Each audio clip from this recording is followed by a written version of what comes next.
if you want to grow, you got to be a sponge. And the more I learn, the more I realize I have so much more to learn. I thought I was on top of the world years ago, and now I'm finding that I'm 10x, better than I was a few years ago. And I realize I know very little. Hello, and welcome to Get Diversified.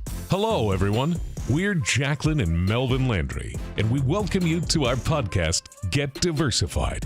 Throughout these series, we'll cover all the topics and questions you have about investing in apartment buildings, storage facilities, and mobile home parks. Being knowledgeable in these areas will help you feel more comfortable about investing. Apartment investing equals building wealth. Building wealth equals financial freedom. Achieving financial freedom allows you to spend your time with building memories with your loved ones. Let's face it, time is the one element in life that is limited, and you don't want to waste it. Hello, everyone, and welcome to another episode of Get Diversified. I'm your host, Melvin Landry, and today we have a fantastic guest. We have Mr. Charlie Hardage here, who is going to be with us here today to share his story, talk about his journey into real estate, and how he's looking to achieve financial freedom. So, Charlie, welcome to the show, sir. How you doing, man? Man, Melvin, thanks for having me. I'm doing great. I'm really excited to be here. Good, man. Good, man. It's a pleasure, man. So, hey, why don't we kickstart things off? I want you to share with our listeners. Tell us a little bit about Charlie, your background, and what made you want to get into real estate, man. Wow. Deep question. I'll try not to take up the whole time, but All good. When I was 10, 11, I've had this friend since I was 5 or 6 years old. And when I was about 10, 12 years old, it kind of clicked with me that his dad was always around, picking us up from school, taking us to sporting events, movies, putt, golf, whatever it was. And I was like, man, how does he do that? Because my dad was always working. And I kind of, I grew up with the middle-class mindset, and my buddy's dad was a business owner. And about 2-3 months ago, I had a really good friend that said, man, you're like the real life rich dad, poor dad. And I was like, wow, never really hit me. But that kind of started my excitement in being my own boss one day. Had no idea what it was going to be, and just, kind of started that engine in me. And fast forward several years, went to school, got a degree, went to work selling IT, and I've been in the IT space, or I was in the IT space for about 12 years. I was in the military for 5 years as well.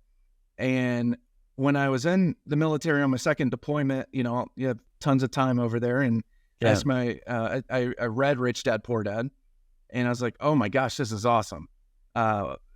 Totally mind shift, especially because I grew up with the poor dad, right? The get good grades, get a good education, etc. So you can be a great employee. And when I read Rich Dad Poor Dad, I was like, wow, this is awesome. So I told my wife to send me like 8 different books. It took about a month to get over to me because we were in a small place in Afghanistan. And man, I was hooked. I just kept reading books. I called her when I could, which was probably once or twice a week. And I was like, hey, you got to send me some more. So at that point, I liked real estate. I had no idea what it was, what the niche was. And, I after I got out of the military, went back to the IT space for about 10 years. And that whole time, man, I was just trying to figure out what my niche was going to be. Read bigger, listened to Bigger Pockets, and read a bunch of books and all that. Just still didn't know. But I knew it was in real estate, and I had researched like the Forbes top 500 list, wealthiest people list. And people on there were people that created Facebook or Oracle or Microsoft, Amazon. Some of them were oil and gas. Some of them were the market, stocks, mutual funds, hedge funds, all that. But then there's this other group of people that owned real estate. And I was like, man, there's got to be something to that. So I kept diving into it. And I finally found multifamily syndication. I know, you're in that, you're a big player in that as well. And so when I heard about it, man, I was hooked on that. But anyway, that's a very short story of my background. I'm based in Nashville, married, and have a 10-year-old daughter, and just addicted to multifamily real estate, man. Okay. So the transition, the books, it started to hit for you, and it started to kind of come to fruition for you. So Yeah. One, you served overseas, so thank you for your service to our Yes, country. We appreciate it. Your actions and your determination helps our freedom, enhance our freedom, and we're appreciative of that. So let's talk about your journey overseas. Yeah. You're building your base. You're reading books. Talk about the continuation of it. How was it eventful for you, or you potentially want to share some kind of insights into your journey, kind of overseas, and kind of how it influenced your journey in multifamily? Yeah, sure. So when I was overseas, I'll take a step back. I was selling IT hardware and software for 2 years. Okay. But I had this desire for years and years to go into the military. 9/11 happened. I was not 18, and so I couldn't sign up. And I was, reached out board at. I was told, hey, get a good degree and go to school. And then even in college, I was like, I still want to serve. And but I was almost done and with my degree. And so, I was like, well, I'll try the career space. And then after 2 years in the corporate world, I was like, no, I'm doing it, right? Going in. And that to me was a career change. I was 110% set on going 20 plus years. Yeah. And on my second deployment, pretty easy, nothing really going on. And I was actually putting my packet in to go to not ROTC, but what's called green to gold. I was going to go from enlisted to an officer. I was going to get my master's degree, and I got shot during my second deployment. And so from there, I'm medically retired. So my dream of going in 20 years, out the window. So, before that, Merv, I was reading all the real estate books. Like at the same time I was putting my packet in, I was reading all the real estate books and all that. And so when I was sent home, my wife was 7.5 months pregnant. And so she was taking care of me while being 7.5 to 9.5 months pregnant, had the baby. And at that point I was like, well, I got to look at another career. And I just kept going back to real estate. But I couldn't take the risk. I was very risk averse. I grew up middle-class mindset, like I said. So I went back to what I knew with IT sales. And I did that for several years, almost 10 more years. But in the military, I think, I'm a type of person that if something's not broken, it can still be improved, right? You can still improve that process. And in the military, they don't necessarily think that way as a whole. And so, there are little frustrations here and there with that because I was older when I went in. I was 25 when I went into the military. But yeah, I just always wanted to improve things, and I wanted to improve process. I didn't want to improve my life at that point, right? Like my mindset wasn't there. And, again, I was risk averse, grew up middle-class mindset. So my mind wasn't there yet. And really fast forward several years, about three to 5 years ago is really when I started thinking differently. And I was like, okay, I got to take some risks. If I ever want to achieve something greater than this W-2 path, I got to take some risks, right? Gotta just jump into real estate somehow. I didn't know what that was still, but I knew I had to take some risks. Okay. Yeah, fast forward a couple more years. Last year, I left my job, left my day job, my W-2. Okay. Doing really well there, and had been doing really well for several years. But I was like, this is not what I was meant to do. I don't want to work for someone else. I want the freedom. And it's not just financial freedom, it's time freedom as well. I want to be my own boss, make my own schedule. Okay. Getting the financial freedom, it's coming to fruition. So let's talk about it a little bit more. Let's speak to that transition. from employee to real estate investor? Was there any fear behind the scenes making that transition, or you were lockstep? We're going to make it happen. I'm not worrying about it. It's going to be okay.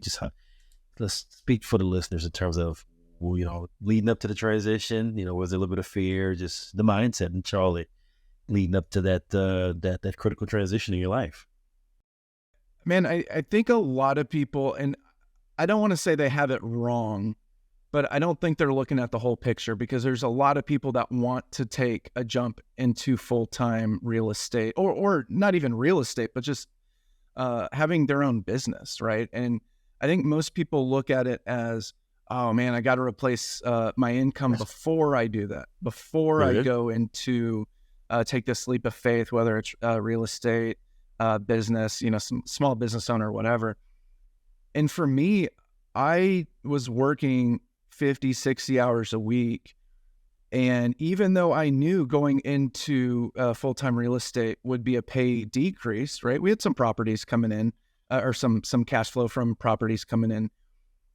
But for me, it opened up this, wow, I got 60 hours of my time back to spend with my family. I got 60, and when I was working 60 hours a week, I was still doing 20 hours a week or more in real estate.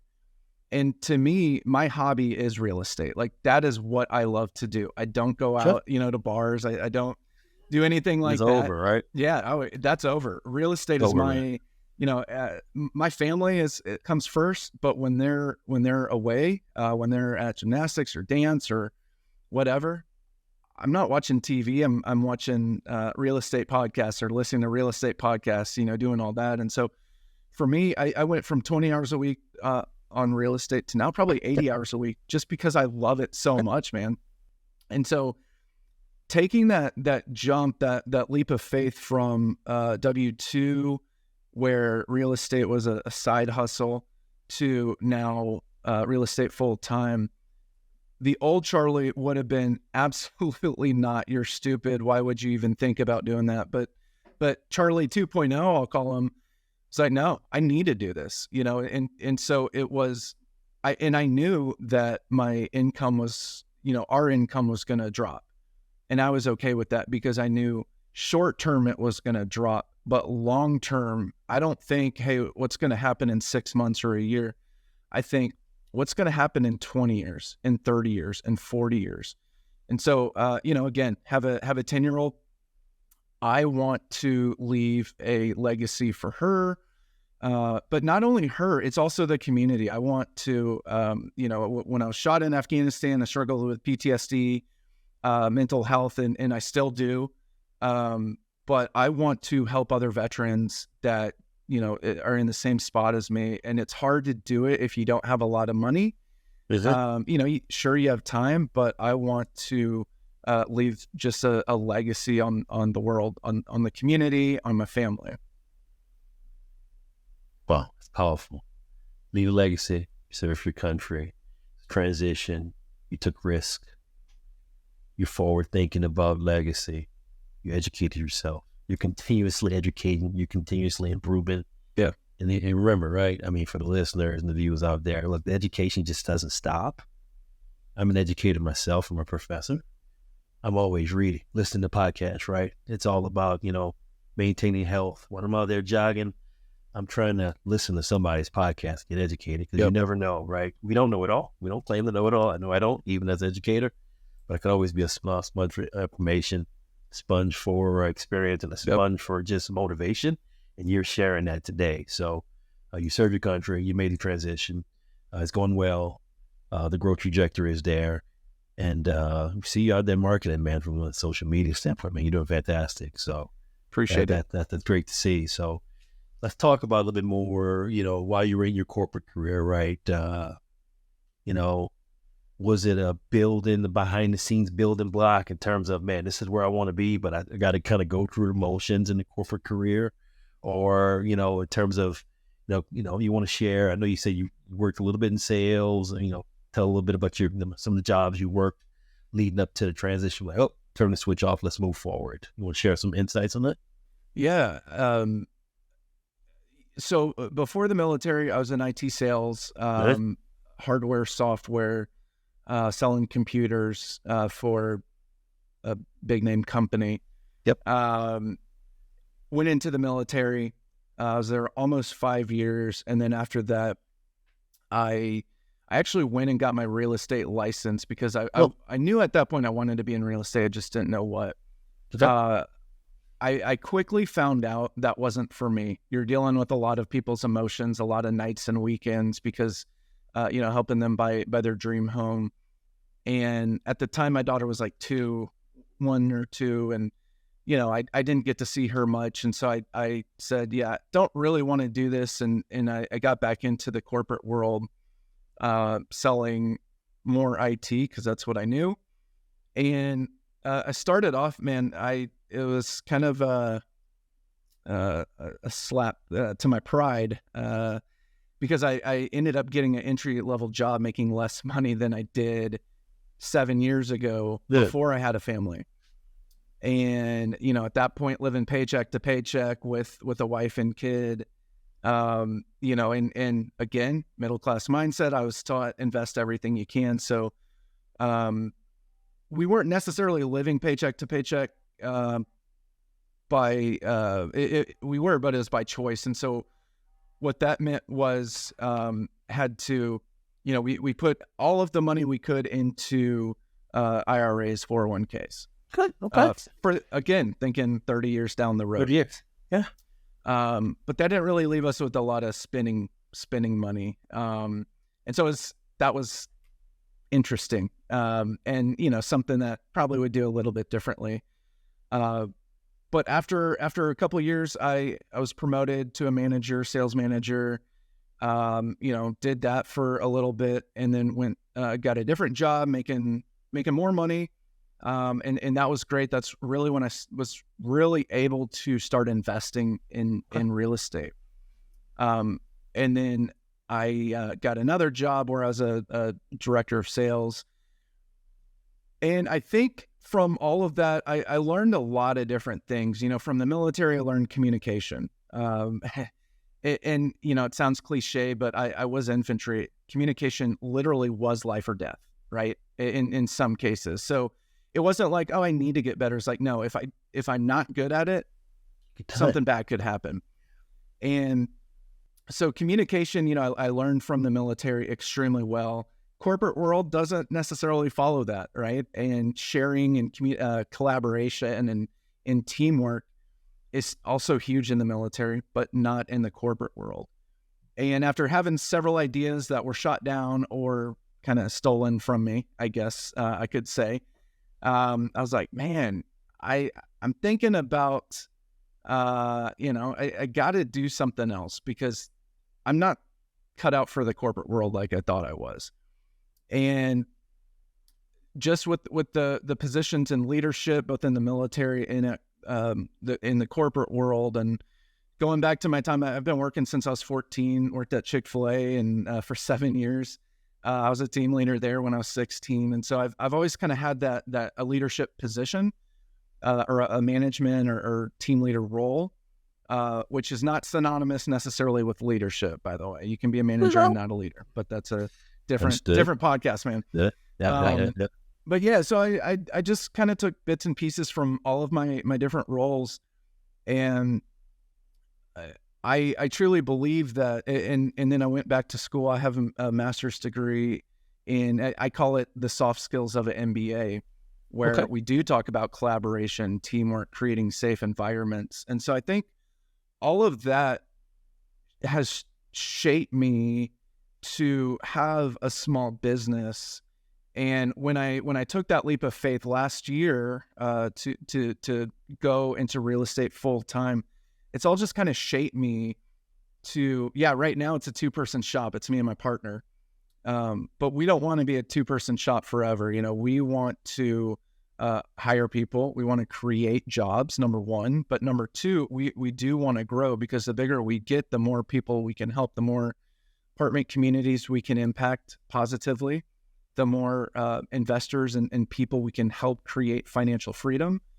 And then, like I said earlier, we can help leave legacies, right? We can create charities and nonprofits to help the community. So I think all that's shape me for the person I'm becoming and have become.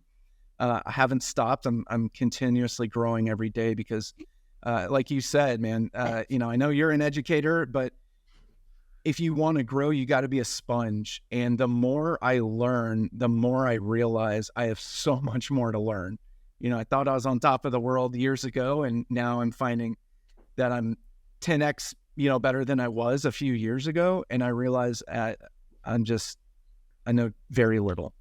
And it's cool, right? It's cool man, it's great to be like, oh, I'm so much better than where I was, but I'm nowhere near where I'm gonna be. Dude, you talk about, you brought up some good points. I love to say being a sponge for learning, even as being an educator, right? So, just kind of putting out even to new students I teach about alternative investments, get them thinking different. Yeah. Good amount of students have been garnered interest. Tell me more, right? So that's cool to share the story, right? You also talk about, you know, in addition to teaching, you know, I still work a 9 to 5. So myself, I'm still looking to futuristic, right? Get 1% better every day. Yeah. The old supply chain adage, continuous improvement. Eventually, I'm going to follow a similar path, right? Because, you know, we realize symmetries here in terms of realizing financial freedom. Real estate is going to be a part of that. Other alternative assets as we continue to learn and grow. And it's just a great thing, man. It's just like, man, in my 40s now, it's like, man, where would I be today if I hadn't knew that in my 20s? There's always a time, there's always a place. You know, things come when they come. We don't know the day or the hour, right? And now it's just seizing, taking advantage of the moment.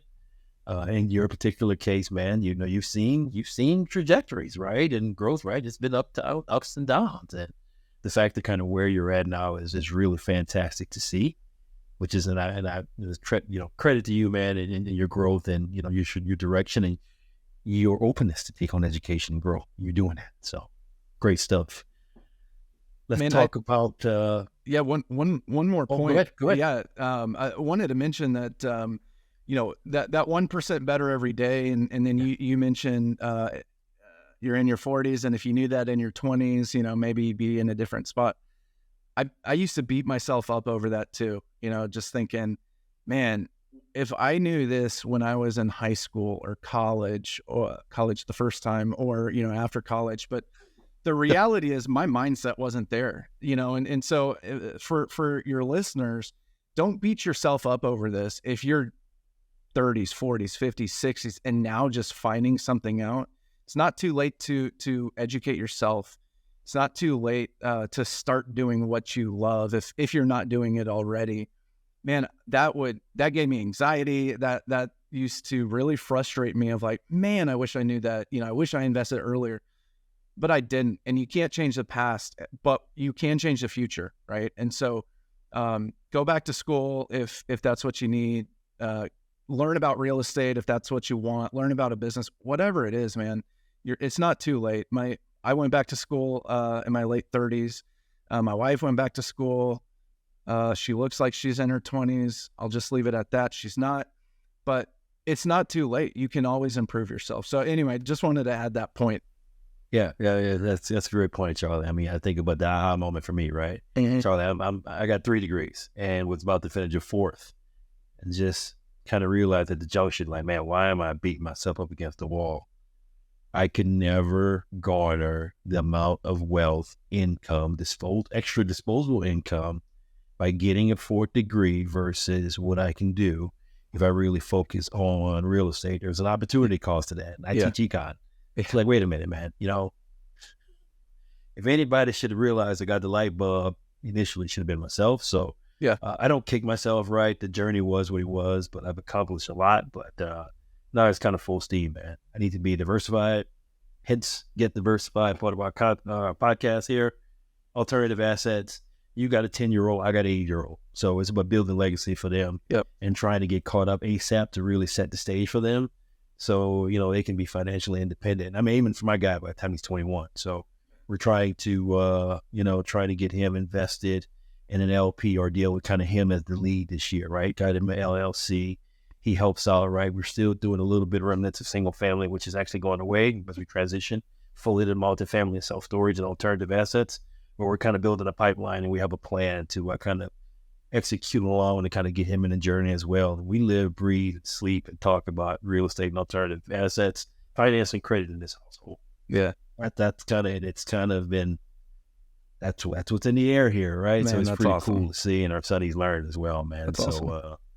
yeah, man. So the story is fantastic, man. Let's talk about the journey for your daughter. Where, what as you're growing, right? You've accumulated a strong amount of doors. You're growing. What's the vision for her, man? She's 10, right?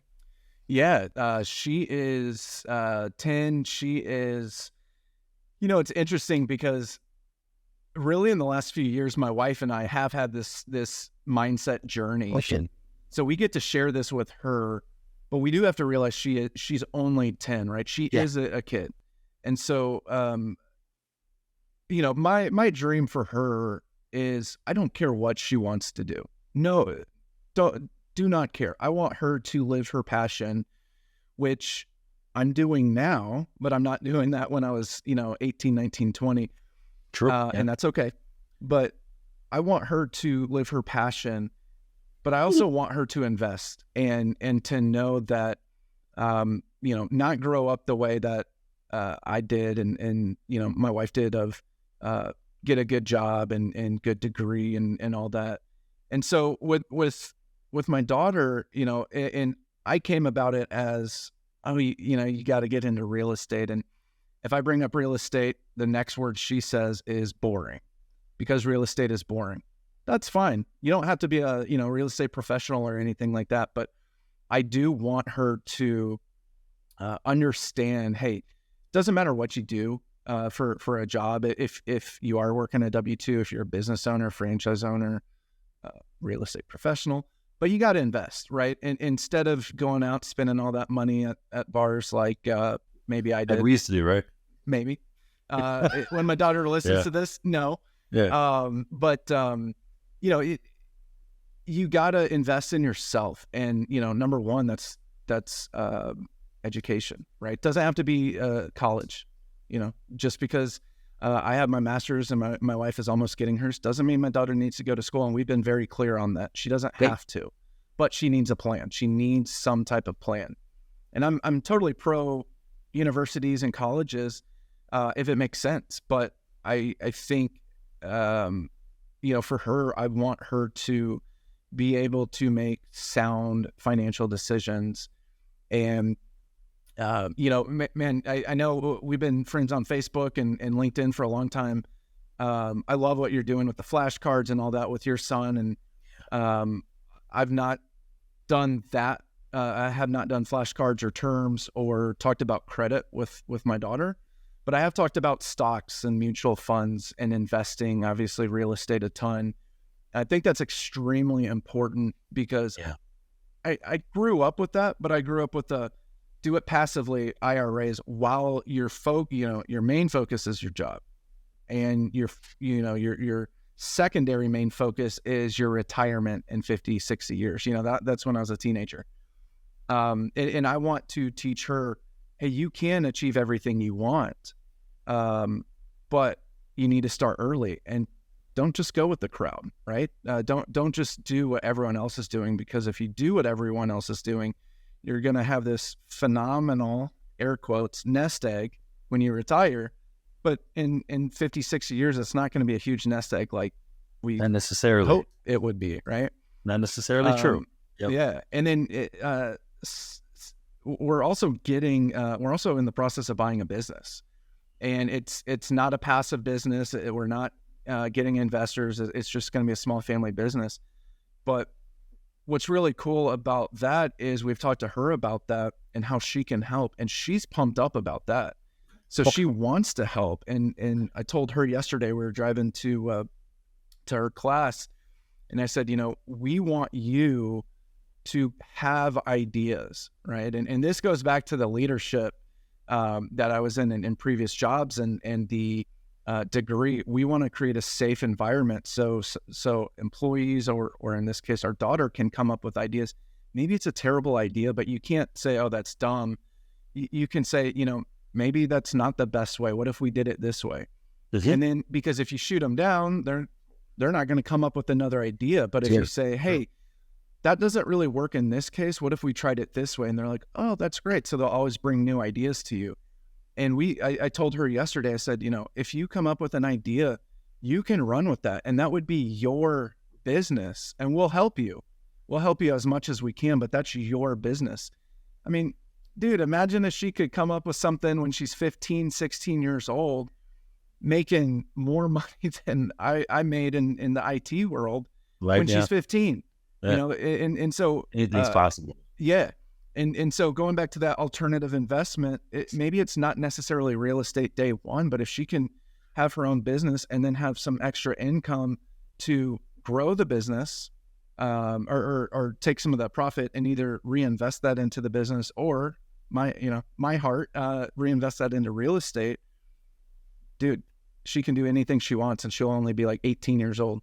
I mean, that's, you said you want your son, 21 to be financially free. Man, I would love that for my daughter, if even at 30, right? I mean, that's amazing.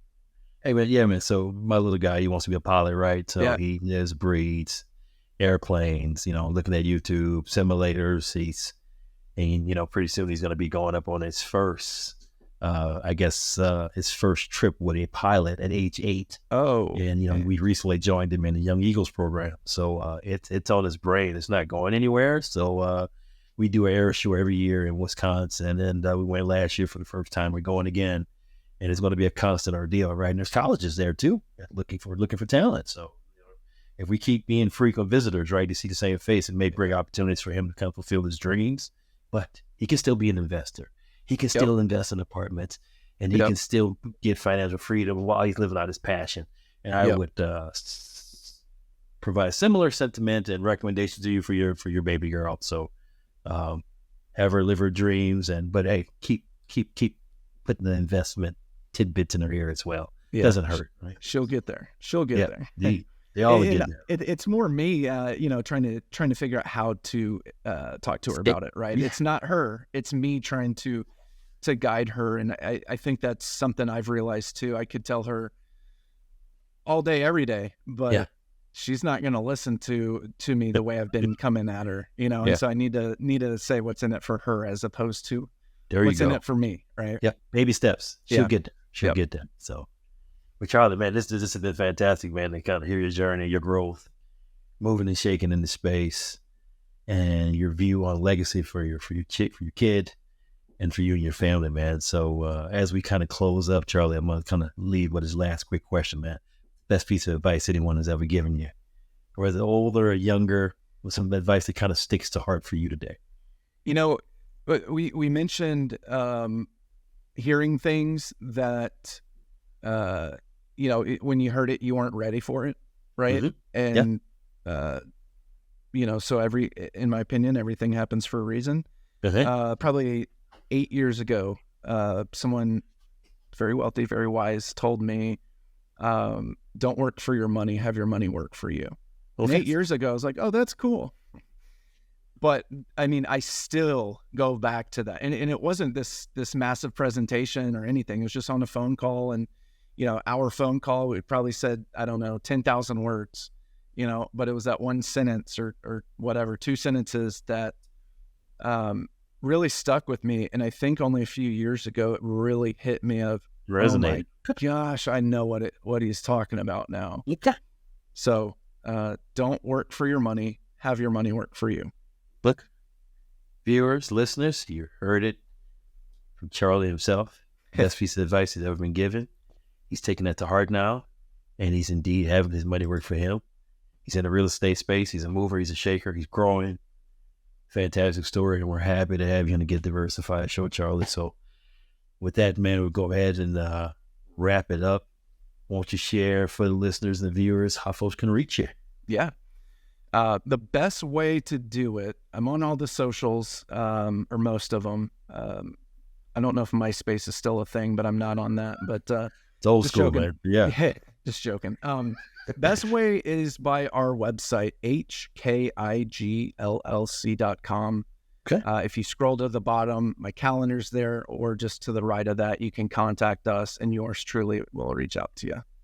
Okay. All right. Charlie, hey, man, it's been a great one. It's been a good show, man. Appreciate you sharing your journey, the trials and tribulations you went through, and when that light bulb went off for you, man, and you're doing great things, man. So on behalf of myself, my wife, Jacqueline, and the team at Moore Land Equity Capital, man, we appreciate you being on the Get Diversified show. Thank you so much, sir. Man, thank you for having me. You're an inspiration with what you do with your podcast, and also what you do with your son. So I appreciate that. Appreciate it, bro. We're trying. We're going to keep continuously improving every day. There you go. Thanks, man. There you go. Yep. Jacqueline and Melvin, thank you so much for taking time out of your busy day to listen to this episode of Get Diversified. Please make sure to subscribe to our podcast so you don't miss out on future episodes. Finally, stop by our website and follow us on social media. Ciao for now. Make it a great day, and we'll see you next time. And remember, get diversified.